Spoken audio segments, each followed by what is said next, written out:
ሰላም ወዳጆች፣ እንግዲህ ዛሬ ደግሞ ስለ ሌላኛው የደባ በጤናችን ላይ የተደረገውን ሴራ ልነግራችሁ ነው የመጣሁት። በባለፈው ቪዲዮ ላይ ስለ ኤንስል ኪስ የተባለው ኬሲ ያልሁት በ7 countries study ብሎ በሰራው ላይ ምን ያህል የተሳሳተ መረጃ እንደሰጠን እና ሸር እንደነበርና በዛ ምክንያት ደግሞ ጤናችንን ምን ያህል እንዳዛባው ተናግሬያለሁ። ከሱ ጋር የተያያዘ ነው፣ ብዙም የተለየ አይደለም። ከሱ ጋር የተያያዘ ደግሞ አሁን ዛሬ የምነግራችሁ ሌላ ደባ ነው። እሱም ፕሮጀክት 226 ይባላል። ይህም የአሜሪካ የስኳር ኢንዱስትሪ በጤናችን ላይ የሸረበው ሴራ ነውና ስለሱ ነው የምነግራችሁ ማለት ነው። ፕሮጀክት 226 እንግዲህ በ1965 ዓ.ም በአሜሪካ የስኳር ኢንዱስትሪ ውስጥ የተደገፈና በምስጢር የተያዘ የጥናት ግምገማ ነው። ይህም ሊትሬቸር ሪቪው ነው ነበር ማለት ነው። ስለዚህ ይሄ የኮድ ስሙ ነው፣ የድብቅ ስሙ ፕሮጀክት 226 ነበር የሚባለው ማለት ነው። የስኳር ኢንዱስትሪ ደግሞ ቅባትን ለመወንጀል ስኳርን ደግሞ ከወቀሳ ነፃ ለማውጣት የሕክምና ሳይንስ እንዴት እንዳዛባና ወሳኝ የሆነ ስሞኪንግ ገን የሚባል መረጃ ነው የምነግራችሁ ማለት ነው። ይህም ሴራ እንግዲህ በግምት ምን የምናገረው አይደለም።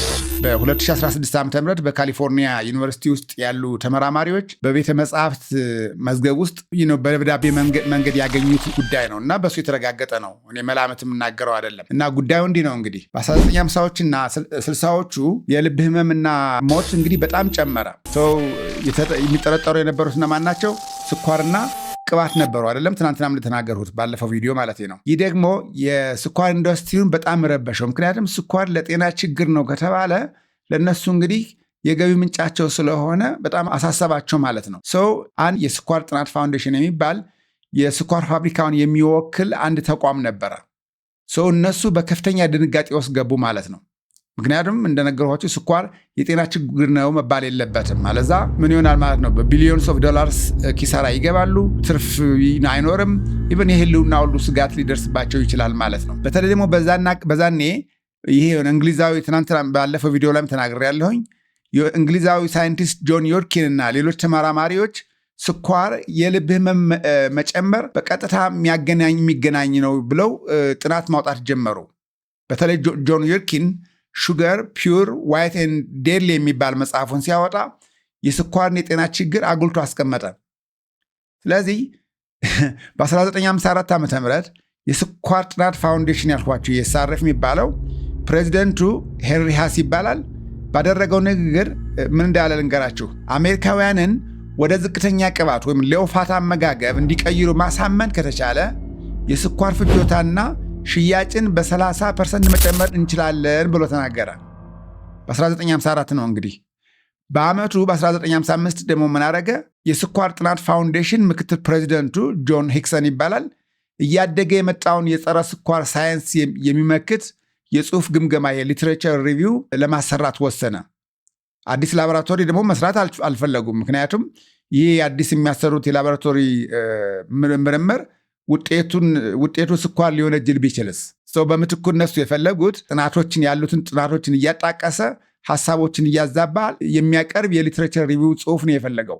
ለዚህ ደግሞ እንግዲህ ታዋቂ በሆነው በአገሪቱ ውስጥ ታዋቂ የሆነው ዩኒቨርሲቲ ውስጥ ወደ ሃርቫርድ ዩኒቨርሲቲ ፊቱን አዞረ ማለት ነው። ወደዛ አካባቢ ነው ሰዎችን ማግኘት የፈለገው፣ አጥኚዎቹን። ይሄ ሂክሰን ሰውዬ ከታዋቂው የሃርቫርድ ህዝብ የጤና ትምህርት ቤት የሃርቫርድ ስኩል ኦፍ ፓብሊክ ሄልዝ የሚባለው 3 ተመራማሪዎችን ቀርቦ አነጋገረ እና ዶክተር ፍሬድሪክ ስቴር ይባላል አንደኛው።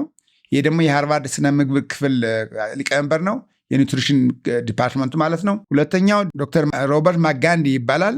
ይሄ ደግሞ እንዲሁ ከዛው ዲፓርትመንት ውስጥ ያለ ተመራማሪ ነው። እና ይሄ ወሳኙ ደግሞ 3ኛው ሰው ነው፣ ዶክተር ዲማርክ ሄግስቴድ ይባላል። ይሄ ጎበዝ ተመራማሪ ነው፣ የስነ ምግብ ባለሙያም ነበረ። ይሄ 3ኛ የጠቀስኩላችሁ ዶክተር ዲማርክስ ሄግስቴድ የሚባለው በኋላ ዩኤስዲ የሚባለው የአሜሪካ ግብርና መምሪያ ስነ ምግብ ኃላፊ በመሆን የመንግስት መመሪያ ያረቀቀው ሰው ነው። ስለዚህ ወሳኝ ሰው ነበር ማለት ነው። 3ኛው የሴራ ስምምነቱ ደግሞ እንደዚህ ነበር። ተመራማሪዎቹ ስኳር የልብ በሽታ እንደሚያመጣ እና ለበሽታው ብቸኛ ተጠያቂ የምግብ ቅባት ወይም ዳየተሪ ፋይት እንደሆነ የሚደመድም ግምገማ እንዲጽፉ ነው የተስማሙት። ለዚሁ ደግሞ ማስረጃው ለምን እንደዛ ሆነ ከተባለ ጆን ሂክሰን ምክትል ፕሬዚደንቱ ማለት ነው ለሃርቫርድ ሳይንቲስቶች በጻፈው ደብዳቤ ላይ የኛ ዋና ዓላማ የቅባትን ሪስክ መቀነስ ነው ሲል ጽፏል። እሺ የስኳር ኢንዱስትሪው ደግሞ ለሃርቫርድ ሳይንቲስቶች ደግሞ ኦፍኮርስ በነፃ አይሰሩም አይደለ? እንዲከፍላቸው ተስማምቷል። የተስማማው ደግሞ በዛኔ $6500 ነው። እንግዲህ ያ ማለት በአሁኑ ጊዜ ዋጋ ማለት ነው ወደ እስከ $60,000 ድረስ የሚጠጋ ነው ማለት ነው። በኢትዮጵያ ደግሞ ምናልባት ወደ 10 ሚሊዮን ብር የሚጠጋ ገንዘብ ተከፈላቸው ማለት ነው። ታዲያ የስኳር ኢንዱስትሪው ጥናቱንም በገንዘብ ብቻ መደጎብ አይደለም ያደረገው። ዶክተር ሂግስቴን ጽሑፉን ረቂቅ ወይም ድራፍት ለስኳር ኢንዱስትሪው እየላከ ያስገመግም ነበረ። ታያችሁ እንግዲህ ረቂቁን ካየ በኋላ ደግሞ ሂግሰን የተባለው ይሄ የስኳር ጥናት ፋውንዴሽን ምክትል ፕሬዚደንቱ ደግሞ ዶክተር ሂግሰን ምን ሲል መልሷል መሰላችሁ? ይህ እኛ ልክ ያሰብነው አይነት ነው፣ ታትሞ እስኪወጣ በጉጉት እንጠብቃለን ብሎ መልስ የጻፈው ኮረስፖንደንስ እንደዚሁ ተጋልጧል ማለት ነው። ፕሮጀክት 226 ተብሎ በኋላ በወጣው የመጨረሻ ጽሑፍ ላይ ደግሞ ሄግስቴድ እና ባልደረቦቹ ዳብል ስታንዳርድ የተባለ የመከላከልና የማጥቃት ሳይንሳዊ ማጭበርበር ተጠቅመዋል። ይህ ማለት ምንድነው? ስኳርን የሚወነጅሉ ጥናቶችን ሲገመግሙ አሰራራቸው ስህተት አለበት ወይም ውጤቱ አያስተማመንም በማለት ውድቅ አድርገውታል። ቅባቱን ለማጥቃት ደግሞ ቅባትን የሚወነጅሉ ጥናቶች እንደ ኤንስልኪስ ያሉትን ምንም እንኳ ተመሳሳይ ስህተት ቢኖራቸውም ያለምንም ጥያቄ ተቀብለዋቸዋል። የፕሮጀክት 226 ድምዳሜ ደግሞ የልብ በሽታን ለመከላከል የሚያስፈልገው ብቸኛው መንገድ የምግብ ቅባትን ወይም ሳቹሬትድ ፋትን መቀነስ እንደሆነ ምንም ጥርጥር የለውም ብለው ደመደሙ። ጽሑፉ እንደዛ ነው የሚደመድመው። ስለዚህ ስኳር ነፃ ወጣ፣ ቅባት ተወነጀለ ማለት ነው።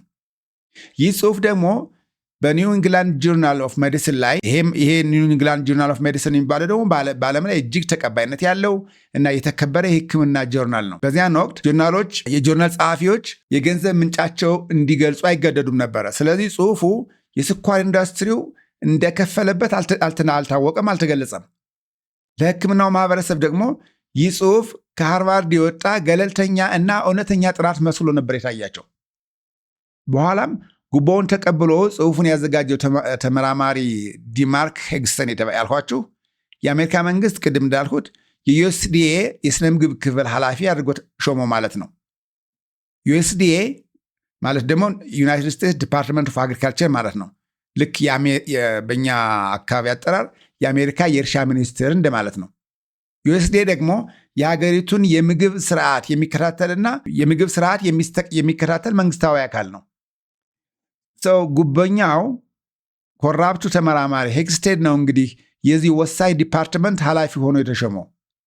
ከዚያም በ1977 የዩኤስዲኤ ሄግስቴድ የዛኔው በፊቱ የሃርቫርድ ተመራማሪ የአሜሪካ የምግብ ግቦች ወይም ዳየተሪ ጎልስ ፎር ዘ ዩናይትድ ስቴትስ ብሎ ሰነድ አረቀቀ። ይህም ሰነድ ዝቅተኛ ቅባት፣ ከፍተኛ እህል ወይም ሎፋት ሃይ ካርቦሃይድሬት እንዲበላ አዘዘ። ውጤቱ ቅባት ጠላት ስለሆነ የምግብ ኢንዱስትሪዎቹ ቅባትን ከምርታቸው ውስጥ እያወጡ ጣዕሙን ለመጨመር ጣዕሙን ለመጠበቅ ግን በስኳርና በበቆሎ ሽሮፕ መተካት ነበረባቸው። ይህም ከ1980 ጀምሮ ለፈነዳው የውፍረት ወረርሽኝ ቀጥተኛ መንስኤ ነው የሆነው። ይኸው ነው እንግዲህ የአሜሪካ የስኳር ኢንዱስትሪው መርማሪም ዳኛም ሆኖ ቅባትን ወንጅሎ ስኳር ነፃ አውጥቶ ለውፍረትና ሜታቦሊክ ተጓዳኝ በሽታዎች ዓለምን ያጋለጠው።